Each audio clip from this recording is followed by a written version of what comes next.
Hello and welcome to another edition of Luminar Coffee Break. I'm your host, Vanelli. Now, our topic today is how to create a really dramatic monochrome image. Now, keep in mind, there's black and white, and then there's monochrome. So, black and white is a form of monochrome, to where it's just one color. In this case, black and white, different shades of gray is what makes up a really cool black and white photo. With monochrome, what we're going to do is take that concept, but then introduce a color to it. And that one color, it'll give it a tint and some variety. All right? Well, let's get started. So here we are with the original image is this. Then I applied one of the custom templates to it to produce this. So let me start from scratch so you can see what we're doing.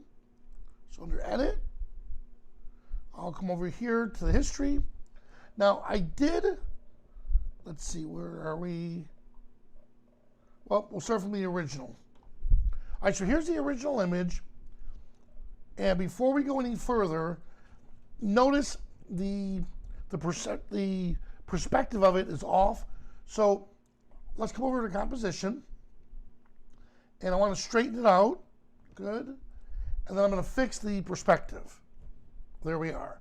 So now that we have it set, keep in mind that that's one of the only tools that we could change and then add a template to it, and it's not going to adjust it. So I'm going to come over here and let's see. Sure enough, template AI is going to recommend that we do a monochrome vision for this, or use the monochrome vision collection. Now, we can just come down through, and we're going to select it. And by the way, let's see. Now, what it's going to do, keep this in mind, it's going to temporarily get rid of our crop and then bring it back again. So let's do this instead. I'm going to come back to the original. I'm going to start with the original here, just so we don't waste time doing it. You know, because he's going to keep switching back and forth. So in a case like this, let's just take care of the crop afterwards. Ooh, I like that charcoal. You know what? Charcoal looks really good. Let's put that as one of our favorites. Brought it down. This one looks richer and deeper. I'll keep that as one of my favorites also. All right, you know what? I think we're going to stay with this one. I like that a lot. And just out of curiosity, let's see what the charcoal does. Ooh, that's nice too. But let's come back up here. Good, I like this one. All right, so it's one click. We're done. We're ready to go. But if we want to take it to the next level, this is where we can add a different color to this. One color to make it a monochrome image. So we already have it as a black and white one. This looks great. I like it a lot. But let's come over here and we're going to use, well, let's try a couple different ones. We can try toning.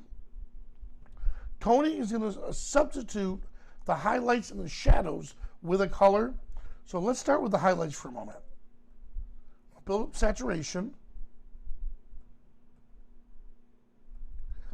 And you know what? I'm liking blue. You know what? Let's stick with blue. All right. So there's the blue in the highlights. Now I have a choice to make. I like this a lot. I can keep it as is and we're done because I only introduced one color to this. Or what we could do is let's make this 80. That's 80. And let's make this 220.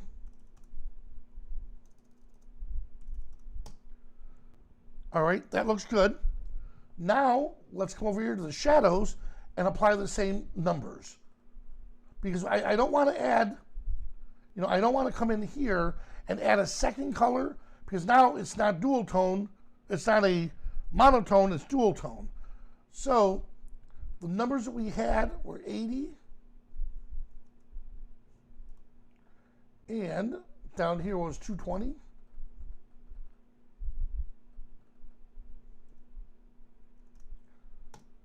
There we go. Let's double check. Yep. So here's 80. Here's 220. Now the shadows also have that hint of blue to it, and it came out really nice. I mean, look at this. Before and after, and really what we should have done would be here, not that it matters the order, but I wish I did straighten it and then apply the perspective ahead of time, so that would have been on the base layer. And once it's on the base layer, I can continue, adding. So that's the cool thing about Luminar is we don't have to go in a set order. We're not tied down.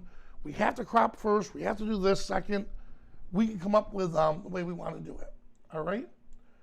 So let me come back over here to the catalog. So again, that's how I added an extra color to this. Let's grab another one. While I do that, let me grab one of the questions here. Okay, so where would you find sepia? We'll go through that. Nice.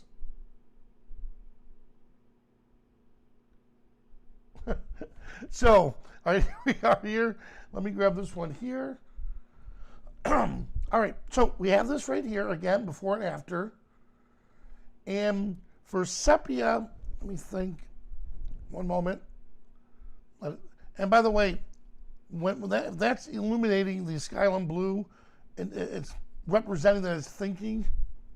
And after yesterday's 14-hour marathon that I know most of you guys were attending, this poor computer is telling me it wants a vacation. Before, after, that looks just much better. Edit. And then let's come back over here. We have our black and white set. And actually, I bet, let's see, all right, so here we are. Let's come down to color harmony. And I just want to change some of the color. And actually, color harmony is not what I'm looking for. Let me go back to history and start with the original. Here we go. That's it. Now come back to black and white. There. And from here, you could, and this is kind of a bad image to do because there's really no reds in it, but we could target each and every one of those colors here. But again, this image, it screams for a solid color. So we'll go back to what we originally did. And toning.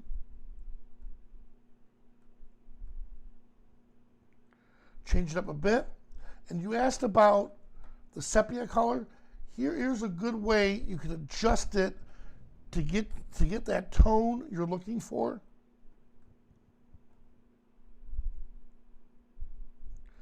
Good. But again, because this is a nighttime shot, I don't know, I'm leaning towards these bluer colors. I just like the way it looks. There we go. Purple's a little too much, right about there. Ooh, I like that. So again, before and after, all right? So, we pull up no questions. Good. So I chose the same question. He said, where would you find sepia one? Let's come back here to catalog or the templates, and I'm going to grab the other image again. And the reason for that is this other image that I'm pulling up, I think will do better with a sepia. Revert to the original. Here we go. So under templates, let's come down to black and white. So here's monochrome. So full. And again, what I'm doing is I'm showing you how I would start with a look like this, and then go back and tweak it to get to the images that you're looking for, the color or the color scheme. And again, you could also come over here to mood, and when you change the moods here, what that's going to do is it's going to change the dynamic or tonal range of the image. And I want to go full bore with it. You see what it's doing? Look at that. You see how it's getting on here's sepia here, but you see how it's getting that richness to this. Now, your original question was how to make it sepia without the black and white tone. There it is. So instead of converting it to black and white, you could use a mood, and inside that mood, the easiest way to do it is convert it from here. All right. So I wanted to show you just different ways how you can do it on your own, and then how to use the power of AI to do it for us. I mean, this right here, you saw that I used the toning tool to come up with a sepia color. Look how much easier this was. And then I still can come back to black and white, bring it in, but this time dial back these here to bring in sepia.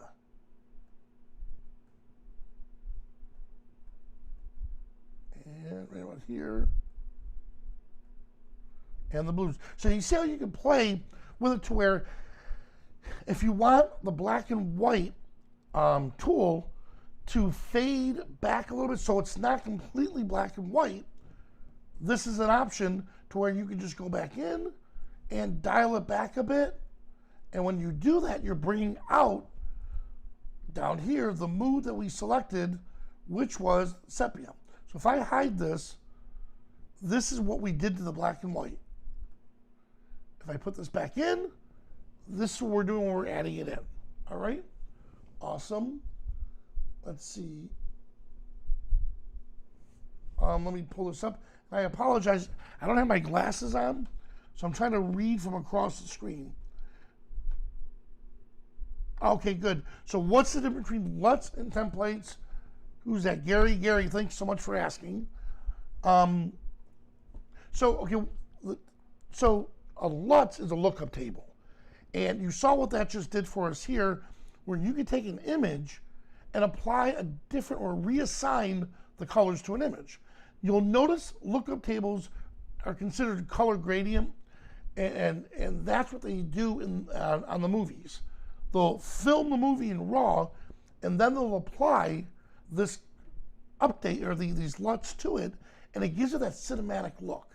So, because remember with film, they're shooting all different times, different hours, different lighting conditions, and they have to make it look consistent. That's where the LUTs came about. Photographers saw that and thought, ooh, that's pretty cool. Let's add it to what we're doing. So that's a LUTs. A template, up here, a template can include a LUTs. A template can include any one of these tools that we're applying. A template can include a layer blend. So templates are extremely powerful. They're the recipe to make the image look the way you want it to, consistently all the way through. All right? Let me ask one more. Oh, okay. So yesterday, Rich showed that some of the black and whites LUTs will become available at some point. Yes, we have an entire list of that. And if you go back to the deep dive, we actually added it into the comments and into the list itself. I believe by this Friday, so we're allowed to do 12 hours of YouTube. We did 14. So the team is putting together the rest of that, and they'll put it up by Friday, but you'll have a list of all the LUTs on that. And Tom, if you need it right away, what you can do is shoot me an email, Vanelli, Vanelli. Actually, I'm sorry, I'll type it right here. I'll type it into the comments.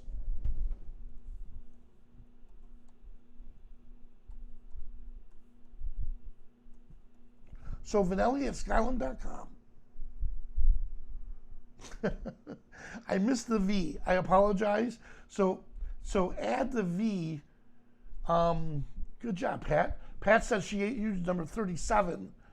You with 37 gave her a great sepia color. All right. So for any of you here, shoot me an email and I'll send you the link that Harrington had that had all those incredible LUTs, black and white templates, everything in them. And what I'm going to actually do to make life easy for everyone, at the end of the show, I'll put that link inside not the comments, but the actual description of the show. All right? So, and come to think of it, it'll be much easier. So this way, I'm not going to get 1,000 emails sending out the same thing. So I'll put that into the description. All right? Well, guys, thank you so much for joining us. And there's already talk about update 3 when we introduce Bokeh AI.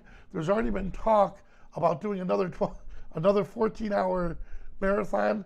You can tell from my voice, and it was extremely incredible. It was fun. A lot of you stayed on the entire time. It was awesome, but it is very draining. And we had a blast. So many people learned extra things that they didn't realize that Luminar AI can do. And we had phenomenal guests showing up. All right, guys. Well, hey, thank you so much for joining me, and I'll see you at the next coffee break.